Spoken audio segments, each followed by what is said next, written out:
नमस्कार दोस्तों। कुलजीत सिंह उर्फ रंगा तथा जसबीर सिंह उर्फ बिल्ला, आगे जाकर यह दोनों जोड़ी बनती हैं जाकर रंगा बिल्ला, जिन्होंने अपनी ज़िंदगी में ऐसे कई सारे अपराध किए हैं, ऐसे कई सारे हत्याओं को अंजाम दिया है जिसके बारे में पुलिस को कुछ खबर नहीं थी। आइए जानते हैं इस वीडियो में इस रंगा बिल्ला की पूरी कहानी।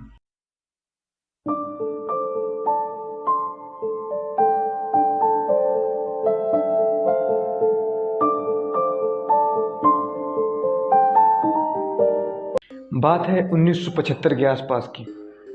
कुलजीत सिंह उर्फ रंगा, जो कि एक ट्रक ड्राइवर था, ट्रक चलाने में उसका मन नहीं लगा, इसलिए वह मुंबई में आकर टैक्सी चलाने लगा। उसका टैक्सी चलाने में भी मन नहीं लग रहा था क्योंकि उसको बहुत सारा पैसा कमाना था। उसने श्याम सिंह नाम के एक आदमी से कुछ अलग करने की बात कही। श्याम सिंह ने जसबीर सिंह के बारे में बताना शुरू किया।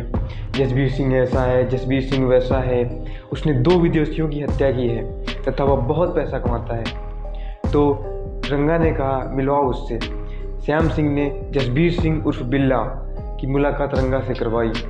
आगे जाकर यह जोड़ी बनती है रंगा बिल्ला के नाम से। रंगा बिल्ला ने मुंबई में कार को चोरी करना तथा बच्चों को किडनैप करने के बाद उनके घर वालों से पैसे वसूल करना, यही सब काम करते थे।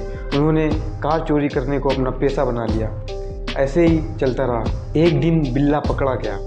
पुलिस ने उसे पकड़कर जेल में डाल दिया।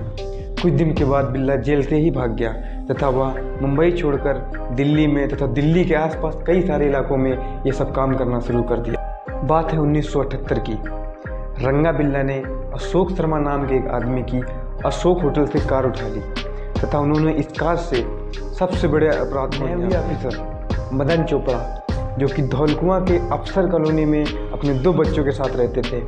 बेटी का नाम गीता चोपड़ा, जो कि 16 साल की थी, तथा उनके बेटे का नाम संजय चोपड़ा, जो कि 14 साल का था।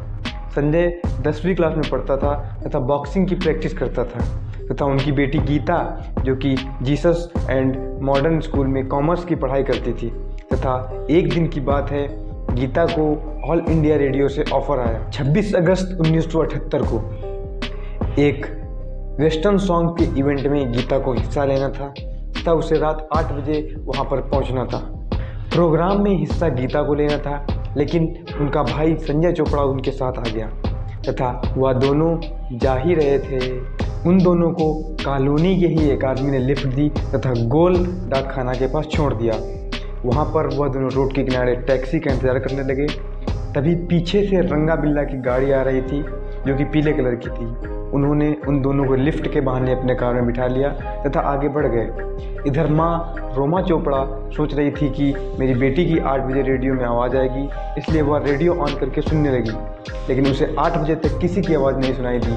उनको लगा प्रोग्राम कैंसिल हो गया है। पहले 2 मिनट में रंगा बिल्ला की नज़र मिली तथा उन्होंने गाड़ी को आकाशवाणी के बजाय दूसरे रास्ते मोड़ लिया। गीता ने कहा कहाँ ले जा रहे हो, आकाशवाणी तो दूसरे रास्ते है। वो दोनों कुछ नहीं बोले।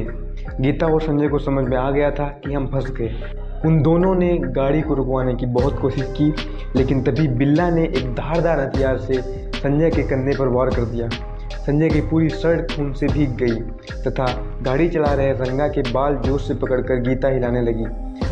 रंगा एक हाथ से गाड़ी चला रहा था तथा दूसरे हाथ से गीता का हाथ छुड़ा रहा था, जो कि उसके बालों पर था।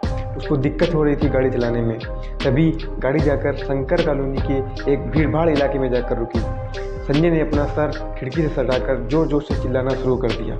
संजय की आवाज़ भगवान दास ने सुनी। बच्चे को चिल्लाता देख उन्होंने गाड़ी को रुकवाने की बहुत कोशिश की तथा एक दूसरा आदमी गाड़ी में लटक भी गया, लेकिन रंगा ने गाड़ी नहीं रोकी और वह सीधा चला गया।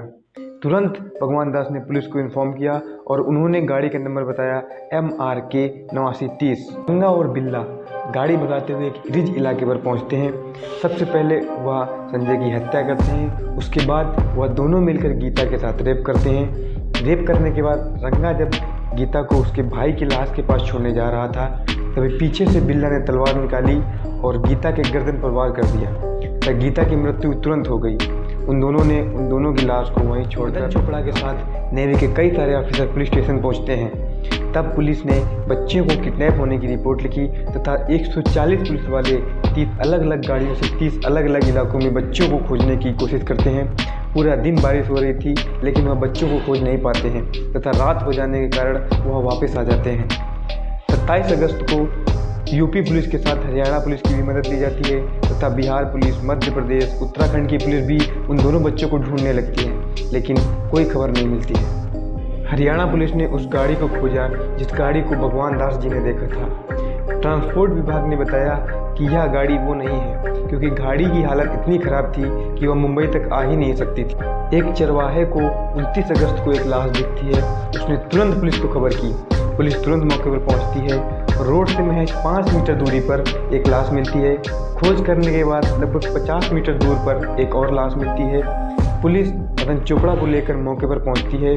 मदन चोपड़ा देखते ही पहचान जाते हैं और सिर पर हाथ रखकर बैठ जाते हैं तथा रोने लगते हैं। पुलिस ने उन्हें संभाला तथा पोस्टमार्टम में यह पता चला कि गीता के शरीर पर 5 तथा संजय के शरीर पर 21 बड़े घाव हैं। लाश मिलने के बाद दिल्ली में हंगामा हो गया तथा संसद में बैठे कांग्रेस के नेताओं के लिए जनता ने हाय हाय के नारे लगाए। उस वक्त के पीएम थे मोरारजी देसाई तथा विदेश मंत्री अटल बिहारी वाजपेयी जी, जो कि दिल्ली में लोग हंगामा कर रहे थे उनसे मिलने पहुंचे तथा भीड़ में से ही किसी ने अटल बिहारी वाजपेयी जी के ऊपर पत्थर फेंक दिया तथा उनका पूरा कुर्ता खून से भीग गया, जिससे सरकार की किरकिरी हो गई। इसलिए पुलिस को अलर्ट कर दिया गया।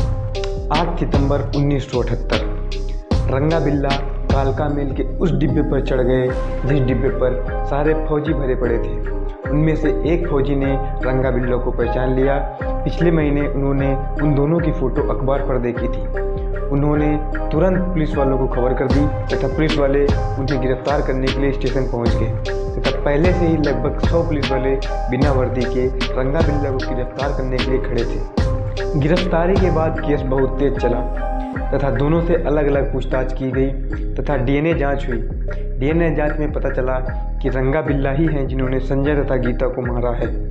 सेशन हाई कोर्ट ने दोनों को फांसी की सज़ा सुना दी। रंगा और बिल्ला ने मिलकर दिल्ली हाई कोर्ट पर याचिका दायर की लेकिन दिल्ली हाई कोर्ट ने याचिका को खारिज कर दिया तथा दोनों ने मिलकर सुप्रीम कोर्ट पर भी याचिका दायर की तथा सुप्रीम कोर्ट भी याचिका को खारिज करते हुए कहा कि फांसी से कम कोई सज़ा नहीं। रंगा बिल्ला के पास अब सिर्फ राष्ट्रपति के पास दया याचिका भेजने का विकल्प था। उन्होंने उस वक्त के राष्ट्रपति नीलम संजीव रेड्डी को दया याचिका भेजा लेकिन उस वक्त के राष्ट्रपति ने भी याचिका को खारिज करते हुए कहा कि फांसी तो होके ही रहेगी। अब सिर्फ फांसी की डेट आना बाकी था। इन सब के बीच बिल्ला हमेशा उदास रहता था और कहता था मैं निर्दोष हूँ, मुझे रंगा ने फंसा दिया।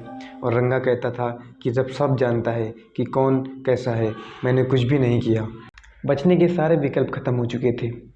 फांसी की डेट फिक्स हुई 31 जनवरी 1982 तथा 2 जल्लाद बाहर से बुलाए गए और उन जल्लादों के लिए 150 रुपये की एक वाइन मंगाई गई क्योंकि माना जाए तो होश में रहने वाला व्यक्ति किसी की जान नहीं ले सकता। डेट आई 31 जनवरी 1982 सुबह 5 बजे। बिल्ला ने नहाया तथा रंगा ने नहीं नहाया तथा उन दोनों के सर पर काला कपड़ा बांधा गया तथा पीछे से हाथ बांध दिए गए। तभी वहाँ के जेलर ने लाल रुमाल दिखा दी और उन दोनों जल्लाद ने लीवर खींच लिया और वो दोनों फांसी पर लटक गए। फांसी के 2 घंटे बाद पता चला कि बिल्ला भी जिंदा था क्योंकि उसने अपनी सांस रोक ली थी। उसे हॉस्पिटल में शिफ्ट किया गया। हॉस्पिटल में कुछ देर के बाद बिल्ला की भी मौत हो गई तथा न्याय का चक्कर पूरा हुआ। कैसी लगी आपको स्टोरी बताओ।